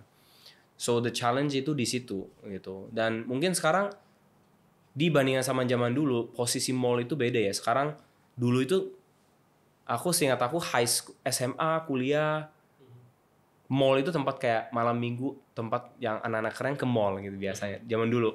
Sekarang mungkin malah anak-anak keren tuh nggak mau ke mall kan, kalau sama teman-teman. Mall itu tempat buat keluarga, lebih keluarga atau cari accessibility, lebih gampang parkir dan lain-lain. Tapi kalau teman-teman mau cari kafe keren, malah orang cari di luar mall kan, karena aturannya beda lah. Kalau di luar mall kan bebas kan. Kalau mall kan ada regulasi, nggak boleh ini gitu kan. So challenge-nya mungkin cari audience yang sesuai dengan bisnis di dalam mall itu harus selalu memikirkan juga gitu. Itu yang challenge sih menurut aku ya. Kalau di Dore sendiri kan dia buka toko, orang melihat beli, tapi kan lo berharapnya itu kan gifting. Apakah maksudnya toko itu hanya sebagai apa ya? Showroom misalkan. Kayak begitu atau? Kita memikirkan 2 sih. Showroom pasti, karena di dalam konteks of business gifting, orang nggak mungkin beli gifting kalau mereka nggak percaya gitu. Apalagi mau kasih ke orang yang penting gitu kan. Mereka maunya lihat, mencicipi, baru ini benar nih, baru mau beli gitu. Nah, itu salah satu alasan buka cafe juga, biar orang bisa coba gitu kan. So, itulah kita ada alasan 1. 2 itu accessibility. Even aku sebagai founder bisnis kue dan kue ulang tahun, seringkali beli kue ulang tahun dadakan gitu. Lupa ya gitu kan. Hari ini ulang tahun siapa gitu kan. Jadi accessibility penting. Kalau begitu mau beli, kalau kita nggak ada di situ, orang nggak mau beli kan. Nggak mungkin hari ini pesan, PO ya besok ya. Nggak mungkin. Hari ini butuh ya hari ini minta gitu. So itulah alasan kita kenapa mau buka cabang, karena tetap sebagai brand maunya bagus, tapi mau posisikan diri sebagai brand itu di area yang bisa akses gitu. Itu yang selalu alasan 2 itu sih. Itu yang utama ya. Ya, branding sama accessibility kali ya. Saat ini semuanya di Jakarta atau ada kayak Surabaya, Semarang misalnya? Tahun ini kita mau buka lagi potentially Bali sama Bandung. Sama Surabaya Bandung juga lagi nego-nego sih. Central Kitchen ya sebutnya ya? Atau Factory lo sebutnya? Di Jakarta. Di Jakarta? Iya. Enggak, lo lebih sebutnya apa? Central Kitchen? Central Kitchen. Tempat produksinya lah ya. Itu lo ngatur distribusinya gimana? Ke luar kota? Enggak, ke semua outlet lah. Kita kirim-kirim aja. Biasa lah. Frozen. Kayak produk frozen ya dengan kondisi freezer. Kirim ke... Enggak, maksudnya lo handle sendiri internal atau ada partner? Internal. Kayak motor atau mobil gitu? Dua-duanya. Motor itu lebih ke delivery kepada customer. Jadi door to door lah. Jadi misalkan customer pesan online, saya mau tanggal sekian mau kirim jam berapa, kita kirim pakai motor. Kalau mobil itu buat loading ke supermarket, ke toko kita ke mall dan lain-lain. Itu lain-lain. ada schedule-nya. Hari ini toko ABC, besok toko sini, toko sini. Nah, udah ada. Lo menemukan ritmenya tuh pasti kan dari awal mungkin ada aja kan isunya gitu kan. Lo biar mengatur ritmenya biar bagus tuh gimana? Ritme Gimana ya? delivery-nya. Gimana ya? Ingat gak? Kan udah 10 tahun Main kan? tim aja dapat aja. Mereka ya alhamdulillah mereka pintar dan capable. Jadi kasih tujuannya gini, budgetnya sekian. Sebenarnya kan business wise kan it's budget, which is spending kita harus kontrol. Spending equal to jumlah orang, aset-aset, equipment dan lain-lain kan. Sama target kan. Oke, misalkan seminggu mau 2 kali loading, 3 kali loading.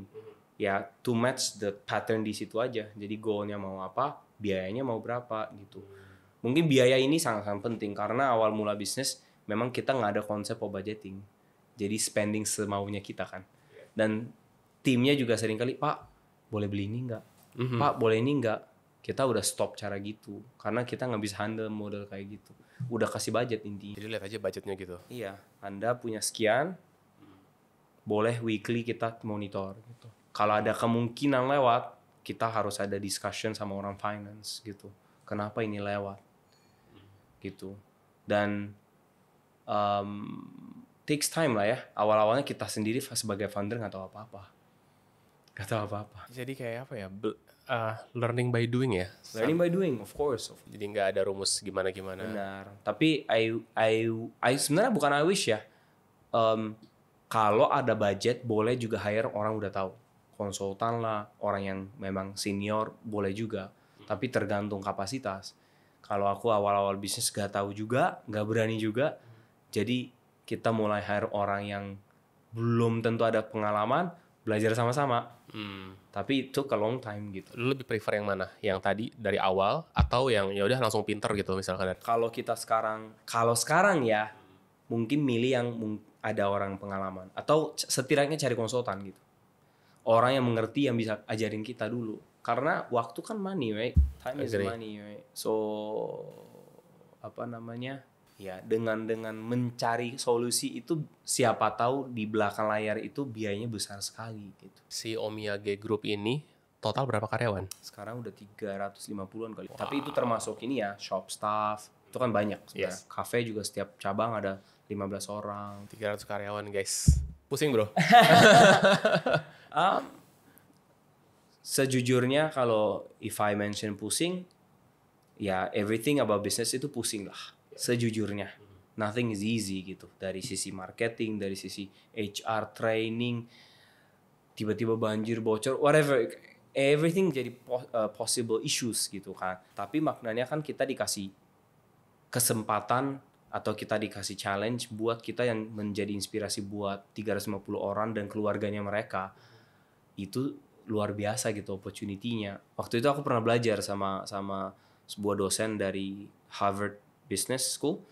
Ada dia siapa sih?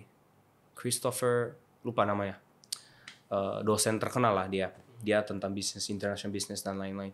Dia bilang manajemen itu kita itu sebenarnya noble job. Kita itu dikasih kesempatan untuk inspire orang, benar-benar inspire orang dan bisa menghidupkan keluarga. Itu banyak pahalanya di situ gitu. And then when I saw this, ya benar juga ya. Jadi begitu ditanyain pusing, of course pusing. Tapi apa yang kita dapat dari pusingan itu tuh luar biasa. So for that sebenarnya aku sih bersyukur banget sih bisa sampai titik sekarang gitu. Hopefully keep terus growing ya. Benar. Pastinya. Kalau menambah orang, I question ya. Aku nggak tahu ya mau menambah orang. Memang makin banyak orang makin kompleksnya naik gitu loh. Gitu. Yeah. Tapi as a business grow itu, of course itu maknanya banyak sekali gitu. Maknanya banyak dan ya pahalanya banyak sekali gitu. So yang lihat situ juga ya. I'm still working progress, masih belajar setiap hari. Back ke yang tadi ya. Kalau lo buka cabang di Bali, lo akan bikin central kitchen di sana atau gimana? Kemungkinan bikin dapur kecil di sana. Untuk produksi aja. Untuk kayak lebih ke finishing. Jadi kue dasarnya kirim ke sana, tapi finishing atau prepare buat kayak toko atau cafe, itu nanti bakal di central kitchen di sana gitu. Jadi bakal bikin kayak kitchen dapur kecil kali ya.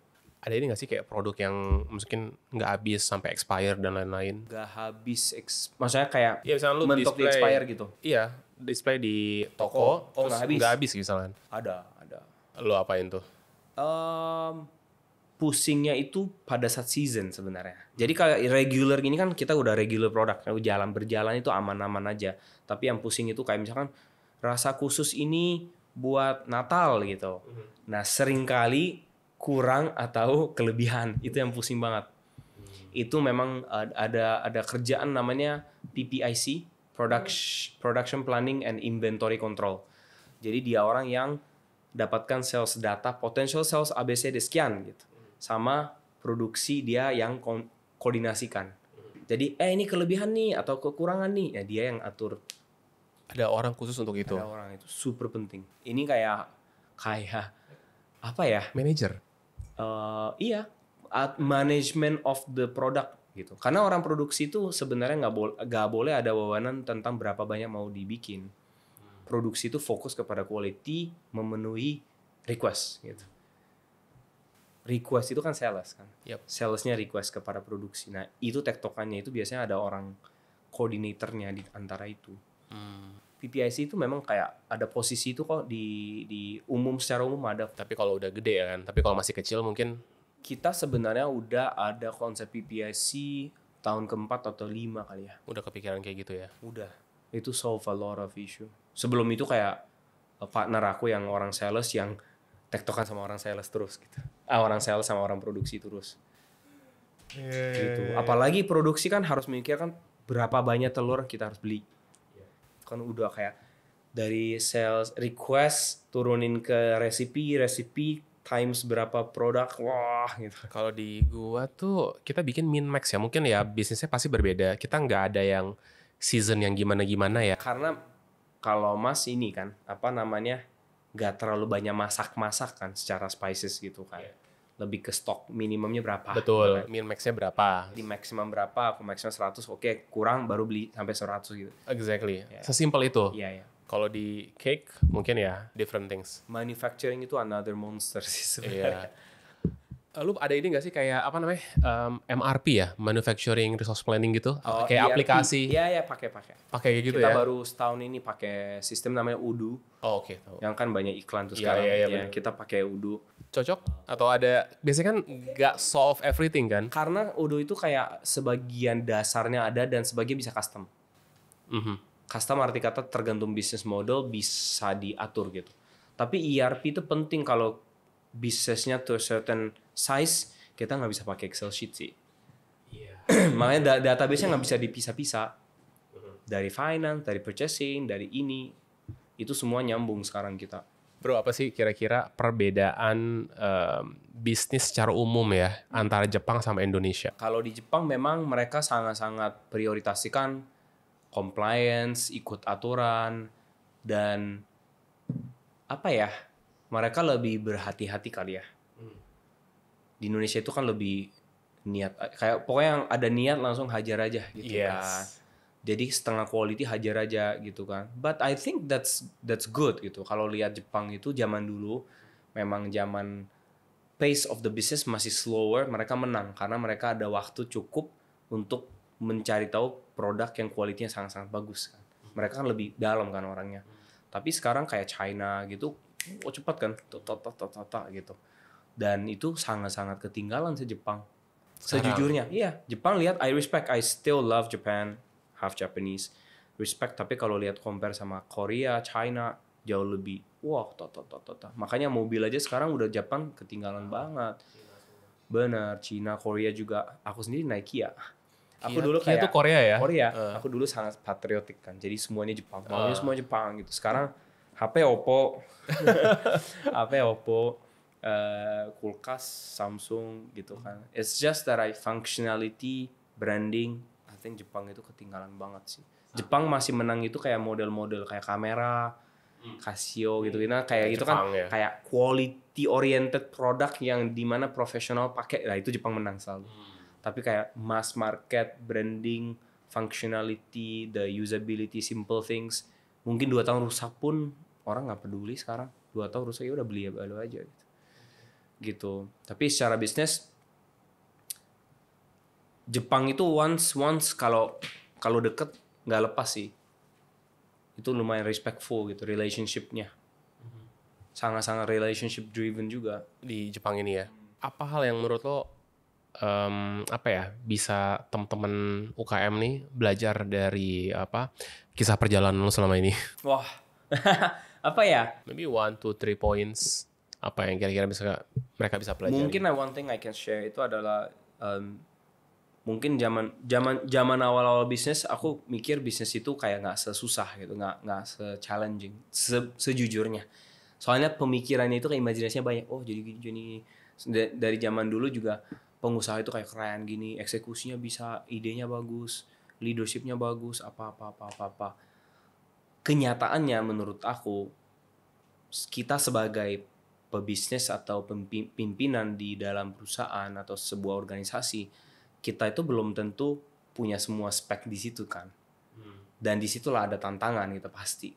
Oh challenge-nya ini gitu kan. So aku selalu bilang sama orang yang penting satu, we need to be able to enjoy and appreciate gitu loh. Kayak semua proses itu kan kayak gini kan, kayak up and down. Aku tuh berkali-kali udah mau tutup perusahaan sebenarnya.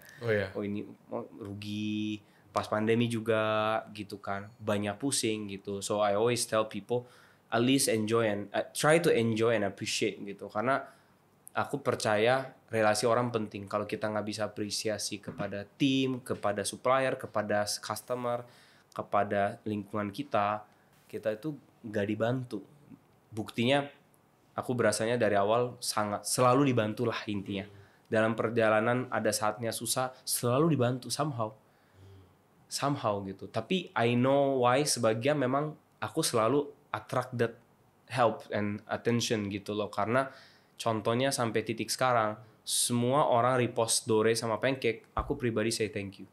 Sampai sekarang 10 tahun setiap hari aku say thank you ya, pakai template dan tapi aku tanya gimana rasanya. Akun pribadi atau akun Dore? Akun pribadi. Kalau Kalau Dore dan lainnya kan my team yang jalan. Iya. Aku yang pribadi yang say thank you gitu. Post pasti dari Dore bales dan dari pribadi juga bales. Seharusnya Oke. gitu ya, sebatas aku lihat ya. Iya. Nggak mungkin setiap hari benar-benar dari semua post gitu kan. So ya that's why mungkin aku dibantu juga gitu. Makanya aku selalu bilang appreciation sangat-sangat penting, karena ya business is tough gitu. Business you might not win all the time gitu. Waktu itu siapa ya bilang? Federer juga bilang dari karirnya dia dapat poin itu 55% of the winning point. Jadi dia menang turnamen tapi points per apa ya bahasanya, per set atau per points per game dia cuma menang 55%. 45% itu dia kalah. Di situ aku maksudnya I realize kenyataannya kita banyak kalah juga di dalam bisnis. Marketing campaign belum tentu semua sukses gitu. So dasar aku selalu ada itu adalah I always try to appreciate gitu. Say thank you, respect orang, appreciate the people around, itu kayak dasar aku. And it does work. Mungkin di Indonesia mungkin lebih penting gitu. Relasi ya maksudnya ya? Iya. Orang Indonesia kan sukanya relasi, basa-basi dan lain-lain. Ya of course itu tergantung orang, ada yang suka, ada yang nggak suka. But dasarnya kita harus appreciate, karena at the end of the day orang juga mau kerja sama orang yang apresiasinya enak, bisa nyambung dan feel enak kerja sama orang ini gitu. Agree sih, setuju ya, itu selalu aku yang satu poin, dan aku bangga sekali yang sampai titik sekarang itu yang nggak pernah putus menurut aku. If anyone ask me what's your superpower, aku bisa jadi teman sama semua orang. I can appreciate anyone. Itu my superpower. Sisanya kalau ditanyain lu lebih pintar, lebih eksekusinya, leadershipnya bagus, cara ngomongnya, mungkin I'm not the best person gitu. But dua itu aku sih selalu pede banget. Aku bisa nyambung ke semua orang gitu. So that's why kepedean atau kayak apa ya, kebanggaan aku itu relasi dan connection I built selama 10 tahun itu luar biasa. I met someone who's super incredible. Masuk ke Forbes Under 30 juga sejujurnya I think because aku kayak deket sama orang Forbes apa gitu juga relasi pasti gitu. And I realize as much as I want to be perfect in every aspect ya, di sisi presentasi, eksekusi, sales, everything, I realize a lot of things banyak kekurangan gitu. Banyak kekurangan. So try to stay hungry, stay beginner's mind lah selalu. gitu. Makanya sekarang sampai ikut Bright Spot aku jualan. Iya, gue lihat sih statusnya kan. Makanya gue langsung, bro, gue mau pesen dong, mau dong. Iya, masih jualan, masih ngobrol sama customer, and alhamdulillah aku bisa masih enjoy di situ gitu. Aku nggak berasa mau sit in the office and chill gitu, nggak terlalu sih. Aku lebih suka ikut urusan toko gitu-gitu. Pusing ya, of course, but at least enjoy. Ya lo enjoy it gitu ya.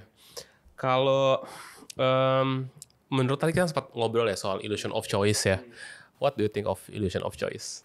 I mean, maksudnya illusion of choice menurut aku apalagi di dunia makanan kali ya. Sebenarnya bukan apalagi, semua produk kita milih produk itu bukan gara-gara kita tahu itu paling bagus sebenarnya. Tapi dari kitanya gimana kasih keyakinan kepada konsumen atau customer kan.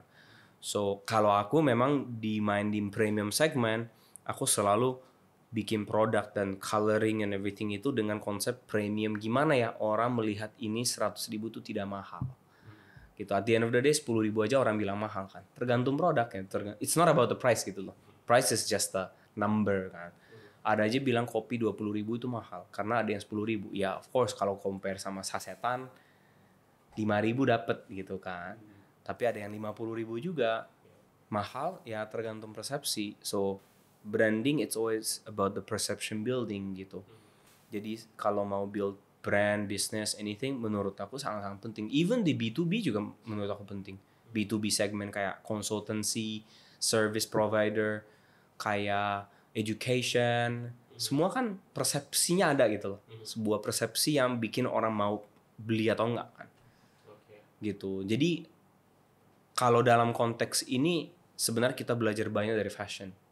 Karena fashion itu udah I would say 90% branding. Even crazy brand menurut aku adalah di dunia minuman air putih. Air putih itu 1000% branding. Gak ada orang yang bilang ini lebih enak. Kecuali sekarang ada pH level apa ada sih, tapi 1000% itu dari marketing kan, branding dan marketing gitu. Makanya di Amerika itu ada brand namanya Liquid Death. Oh iya, kaleng ya. Kaleng itu kan gila kan marketingnya. Yes. Aku pernah belajar dari dia juga. Dia benar-benar mendorongkan everything dari konsep of branding and marketing. Seru ya. Iya, jadi I always try to learn. Di Instagram aku juga yang muncul-muncul itu branding tentang branding. Akun-akun gitu ya. Iya. Kebayang. Ajarin caranya gimana. Ya. Wow, seru banget. Soalnya begitu jalanin 10 tahun, berasanya I personally feel ketinggalan. Kita sebuah brand kelihatannya jadi, tapi gara-gara jadi udah nggak jadi interesting. Gitu. Ketinggalan. Makanya aku selalu mencoba sesuatu yang baru, bikin collaboration juga. Ada ini nggak sih seminar yang lo rekomendasiin? Sebenarnya bukan di bisnis sih. Me and my partner itu suka tahu Tony Robbins kan? Anthony Robbins. Tahu. Nah, aku pernah ikut seminarnya dia sih. Di luar itu kan. Di Singapura online, biasanya. online. Oh, online. Ini yang lagi dekat sekarang Robert Kiyosaki ya? Singapura nih. Kiyosaki di Singapura. Di Singapura. Oh, Dia tiap Success tahun deh. Resources kali ya. Aku pernah ikut yang organizer di Singapura tapi sebagai staff. Jadi waktu itu aku nggak ada duit, tapi aku kenal sama organizer. Jadi aku Bisa masuk. tanya ke organizer, aku bisa jadi staff nggak? Boleh. Jadi aku staff atur orang tamu Jepang gitu. Tapi aku dikasih free tiket gitu. Lumayan hemat 30 juta. Oh. Tapi nggak digaji ya. Udah benar-benar jadi staff. 30 juta ya oke lah. Iya. Dan Cuma buat dibayar portofolio. hotel. Iya oke. Aku belajar sangat-sangat. Itu yang mana Tony Robbins itu? Enggak, waktu itu kayak ada conference namanya National Achievers Congress. Jadi pembicaranya itu seminar guru-guru seminar lah. Dan itu sebenarnya small talk yang dia sendiri menjual paketnya dia di belakang. Oh, apa sih? Funneling. Ya, kayak gitu, funneling gitu. Tapi salah satu pembicara yang biggest speaker was itu Richard Branson. Oh, yes. Jadi pas Richard Branson muncul, dia di VIP, aku di sebelah mejanya. Ada di situ. Kayak wah, ada Richard Branson gitu. Soalnya banyak orang Jepang yang nggak bisa bahasa Inggris mau ngomong sama dia, minta aku yang translate. Tapi kalau Richard Branson nggak bisa sih, kayak terlalu sibuk lah dia sendiri. Tapi aku sempat jadi translator buat pembicara gitu-gitu. Nah, Robert Kiyosaki juga salah satu pembicara di acara not that time tapi di different section waktu itu dia jadi pembicara gitu. Menurut aku untuk motivasi diri bagus kayak gitu. Tapi buat belajar ilmu ya, pembicara yang namanya besar kan sebenarnya udah ngomongnya sama terus. Iya, cuma diulang-ulang aja. Iya, so ya ini kayak harus berulang-ulang terus sih kalau mau ya. Tergantung orang kali, ada yang suka seminar, ada yang suka baca. Kalau seminar kan energinya yang Iya. penting, dan aku belajar banyak dari Tony Robbins. Sampai sekarang sambil lari aku kadang-kadang dengar Tony Robbins punya motivation, karena ujung-ujungnya aku belajar knowledge itu sebenarnya sebatas knowledge gitu. Tapi application, physical application, benar-benar apply itu yang paling susah. Dan itu Tony Robbins yang kasih pelajaran menurut aku paling masuk akal gitu. So sampai sekarang aku dasar hidup aku itu banyak pelajaran dari Tony Robbins sih. Tapi kalau mau benar-benar 100% ada disiplin, dipertanyakan sih itu. Gak yakin gitu. Ya, dia itu kayak sarankan setiap hari ada kayak ngomongan apa, Afirmasi dan lain-lain. ya gitu-gituan. Ya tapi kalau mau like 100% seperti itu kayaknya nggak gitu juga ya. Maksudnya nggak bisa begitu juga 100%. Tergantung hunger kali, kalau benar-benar kalau kita sakit hati mau berubah hidup kita bisa. Iya. Tapi after lo achieve, udah biasa aja. Nah itu yang biasanya orang jatuh kan, ada achieve, udah puas apa, tapi tiba-tiba ada gini gitu. Karena kayaknya hidup kita itu selalu dikasih tantangan terus deh. Gak ada yang namanya kita kayak wisuda nggak ada masalah, nggak mungkin. Soalnya kan urusan keluarga pasti ada. Kita jadi sakit contohnya. Kita mungkin punya duit tapi tiba-tiba jadi sakit, nggak bisa gerak, gimana?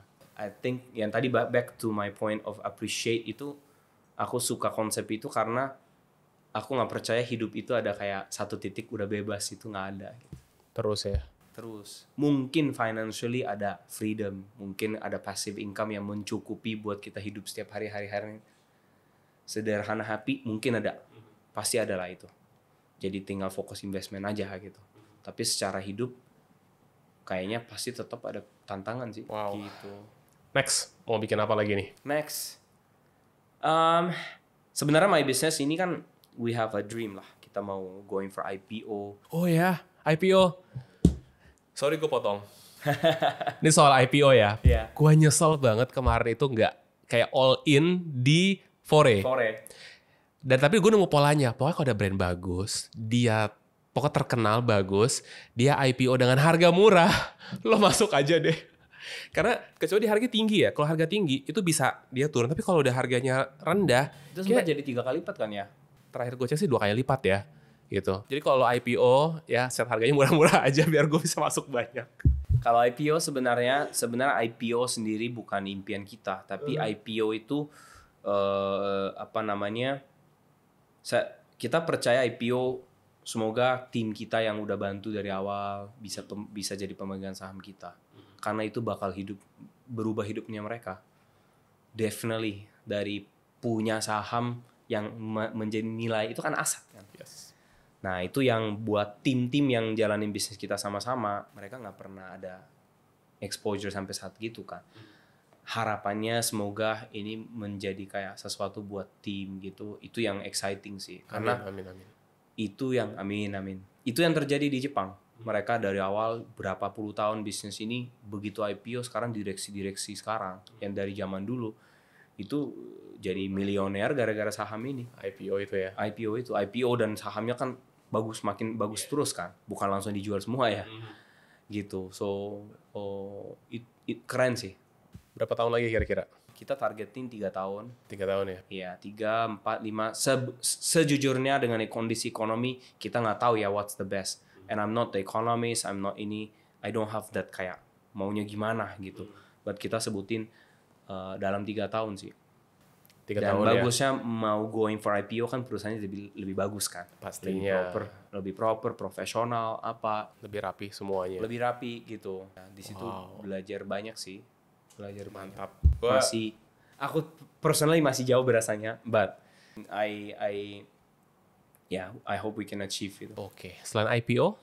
Selain IPO, aku pribadi sekarang ada hobi project yang tadi sebutin bikin spice cola. Oh ya, apa Ya. namanya?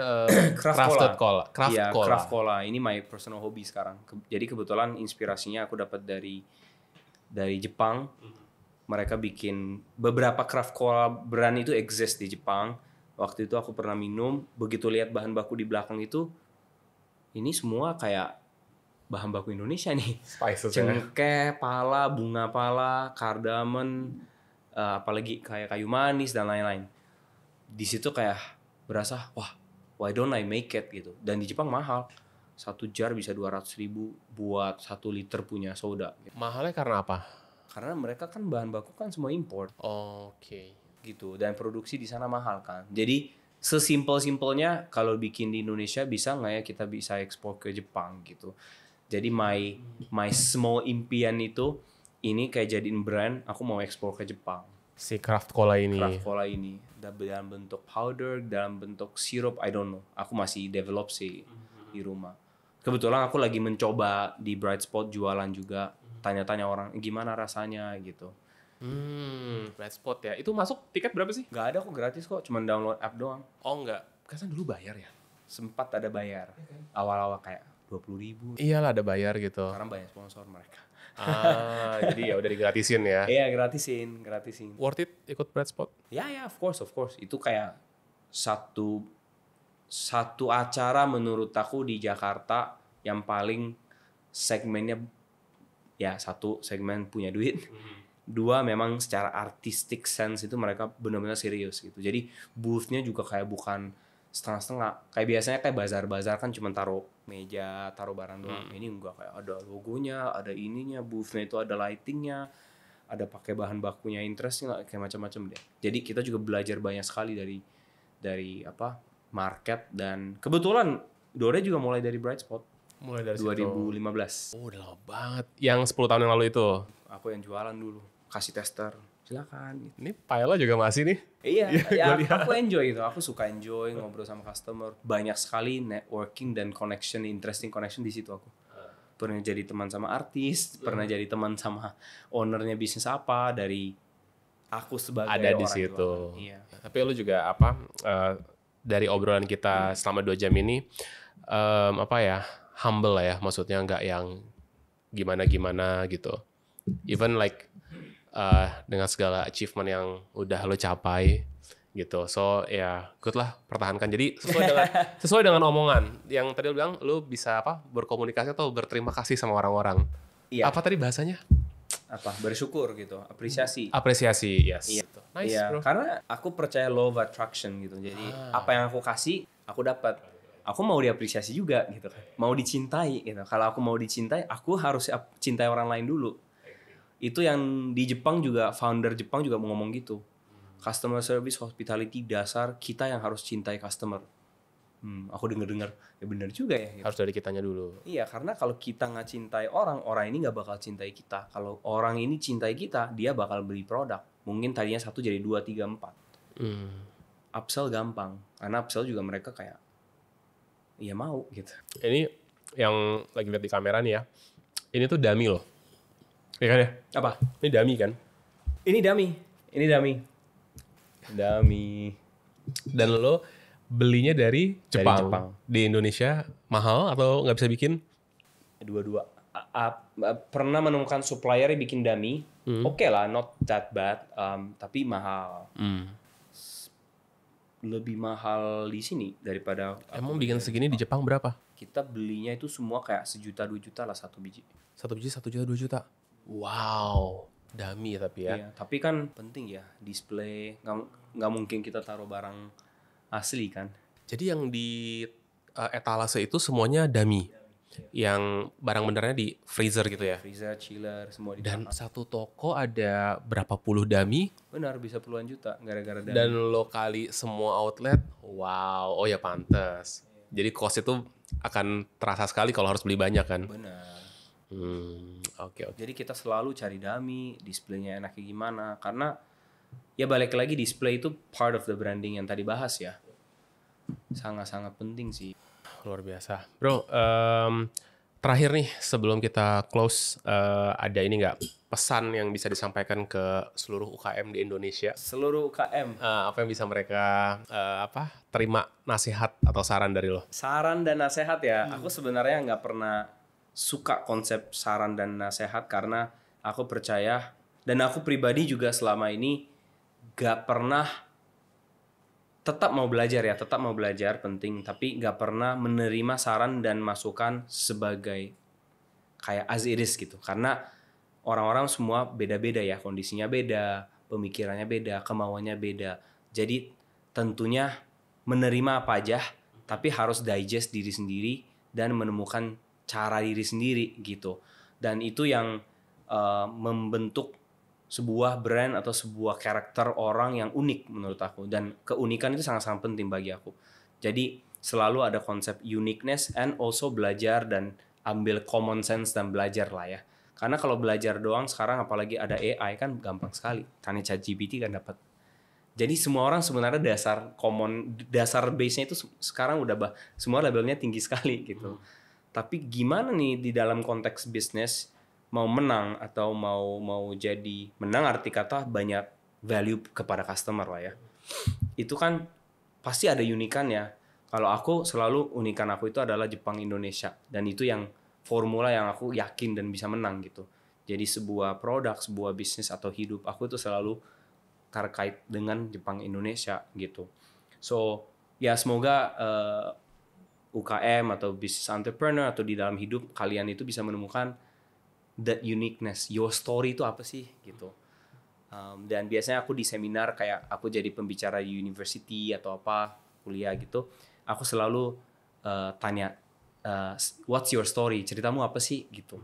Karena cerita itu yang bakal membentuk kita punya kekuatan dan keunikan kan. Karena kita itu kan dari lahir sampai sekarang kan ada historinya. Dan menemukan sebuah branding diri sendiri sebagai pimpinan atau pengusaha itu pasti ada di dalam histori kita gitu. Itu yang aku selalu share dan semoga kalian juga bisa menemukan gitu. Dan aku alhamdulillah udah menemukan dan happy banget gitu. Karena kemana-mana aku bisa jadi kayak someone that people remember gitu kan. Nah itu satu. Kedua balik lagi tentang apresiasi sih. I think business is tough. Kenyataannya berapa sih 90% bisnis gagal dalam 3 tahun? 5 tahun, 3 tahun awal gitu. Pokoknya banyak gagal. Kegagalan menurut aku part of the journey gitu. And aku selalu bilang mungkin aku sampai sekarang titik sekarang 10 tahun masih bisa berjalan itu karena aku selalu appreciate gitu. Benar-benar aku berasa somehow hoki datang gitu. Somehow tiba-tiba lagi pusing ada yang bantu. And I don't know why. Tapi satu hal yang aku yakin itu karena aku benar-benar kasih apresiasi dan seringkali dibalikin lagi pada saat aku butuh gitu. So don't forget selalu apresiasi. Kalau apresiasinya 1 sekarang boleh coba 2 atau 3. Aku pernah belajar deh sama big bossnya Jepang waktu itu. Dalam konteks hospitality dia bilang menerima tamu di depan pintu, tapi pada saat tamunya pulang antarin sampai stasiun. Wow. Aku sampai inget sekarang karena itu benar-benar apa ya bahasanya. Karena kita kan tahu kan ke rumahnya orang, kalau dia orang sampai antarin sampai stasiun, kita pasti nggak lupa gitu. Apresiasinya luar biasa kan. Setuju. Terima nggak apa-apa biasa aja, tapi pulangnya itu sampai harus lebay lah gitu. So challenge-nya mungkin ya, ayo mari kita apresiasi. Gimana apresiasi orang 2 kali 3 kali lipat gitu. Bukan kasih duit ya, tapi apresiasi ya. Say thank you boleh, tepuk tangan boleh, terserah apa aja sih. Tapi harus lebay, biar orangnya benar-benar berasa, saya diapresiasikan gitu. Dan orang suka gitu. Dan aku juga suka diapresiasikan. Gitu. 2 poin itu kali ya. Inspiring banget sih. Omong soal apresiasi ya. Gue belajar banget dari Jepang tentang mereka punya habit ini ya. Kalau kalau tamu keluar itu dia tungguin di gerbang sampai nggak kelihatan di restoran gitu gini. Terus mobilnya jalan sampai ujung sana belok baru dia ini gitu kan.